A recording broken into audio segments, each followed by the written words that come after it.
Hai, jumpa lagi. Jangan lupa subscribe ya. Yuk mari kita mulai belajar tema 1, pertumbuhan dan perkembangan makhluk hidup. Kelas 3. Subtema 1, ciri-ciri makhluk hidup. Pelajaran 5. Untuk mendukung dan berkembangnya channel ini, jangan lupa subscribe dan share ya. Perhatikan gambar berikut ini dan buatlah cerita sesuai gambar. Ini adalah contoh cerita dari gambar tersebut. Gambar 1, Andi, Budi, dan Tono sedang bermain pasir bersama-sama. Gambar kedua, setelah mereka lelah bermain, Andi, Budi, dan Tono pergi untuk membeli jajan bersama. Budi dan Andi mencuci tangan mereka sebelum makan, sedangkan Tono tidak mau mencuci tangan. Gambar ketiga, mereka bertiga memakan makanan bersama-sama. Andi dan Budi makan dengan menggunakan tangan kanan yang sudah bersih, sementara Tono menggunakan tangan kiri yang masih kotor. Gambar keempat, akhirnya setelah beberapa saat Tono jatuh sakit karena Tono makan tanpa mencuci tangan terlebih dahulu dan menggunakan tangan kirinya saat makan. Dari gambar cerita tadi, apa yang membuat Tono jatuh sakit? Sementara Andi dan Budi tidak jatuh sakit. Jawabannya ialah karena tangan Tono masih kotor dan penuh dengan kuman saat makan. Disebabkan Tono tidak mencuci tangan sebelum dia memakan sesuatu. Aturan sebelum makan. Salah satu ciri makhluk hidup adalah tumbuh. Untuk bertumbuh, makhluk hidup perlu makanan dan air. Makanan yang baik adalah makanan yang bersih dan sehat. Kebersihan makanan juga akan mempengaruhi pertumbuhan. Jika makanan yang kita makan tidak bersih, salah satu cara menjaga makan agar tetap bersih adalah dengan menutup makanan, agar makanan tidak dihinggapi lalat atau hewan lainnya yang membawa kuman dan bibit penyakit, sehingga makanan kita tetap bersih. Selain menjaga kebersihan, kita juga harus berdoa sebelum makan sebagai wujud terima kasih atas karunia yang diberikan Tuhan. Makan sesuai kebutuhan, menjaga kebersihan serta berdoa sebelum dan sesudahnya adalah contoh sikap bersyukur. Sikap bersyukur merupakan pengamalan dari sila pertama Pancasila, yaitu ketuhanan yang Maha Esa.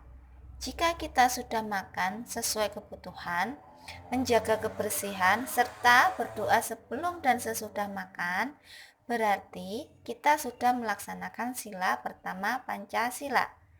Berdoa juga menunjukkan sikap berterima kasih kepada Tuhan. Untuk mendukung dan berkembangnya channel ini, jangan lupa subscribe dan share ya.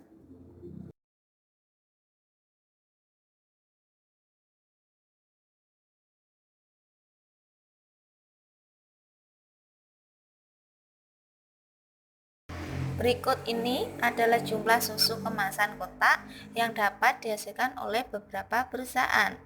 Perhatikan pada tabel di bawah ini. Di sini ada keterangan nomor, perusahaan, dan jumlah susu per bulan. Nomor 1 adalah perusahaan A, jumlah susu per bulan adalah 1.200 kotak. Nomor 2 perusahaan B adalah 3.000 kotak. Nomor 3 perusahaan C, jumlah susu per bulannya 4.800 kotak. Nomor 4 adalah perusahaan D yang menghasilkan jumlah susu per bulan sebanyak 3.250 kotak. Nomor 5 ada perusahaan E. Jumlah susu per bulan adalah 2.200 kotak. Berdasarkan daftar tersebut, kalian dapat menyelesaikan beberapa persoalan. Contohnya, berapa jumlah susu kemasan kotak yang dihasilkan perusahaan A dan D? Permasalahan tersebut diselesaikan dengan penjumlahan. Penjumlahan dapat dilakukan dengan cara susun ke bawah. Cara menyelesaikan, perusahaan A menghasilkan 1.200 kotak. Perusahaan D menghasilkan 3.250 kotak. Jumlah susu kotak semuanya. Nah, di sini kita mengerjakannya dengan cara susun ke bawah. Seperti contoh, kita harus menuliskan jumlah susu kotak, kemasan kotak dari perusahaan A terlebih dahulu, yaitu 1.200.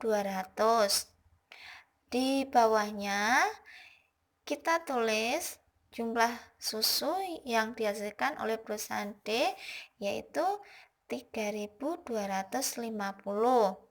Setelah itu kita jumlah.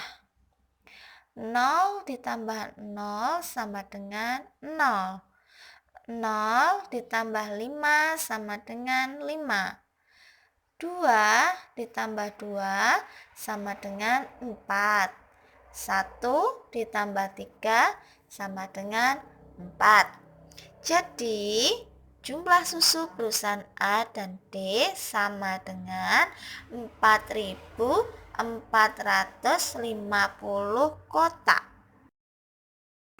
Selamat belajar dan terima kasih. Jangan lupa subscribe channel kami.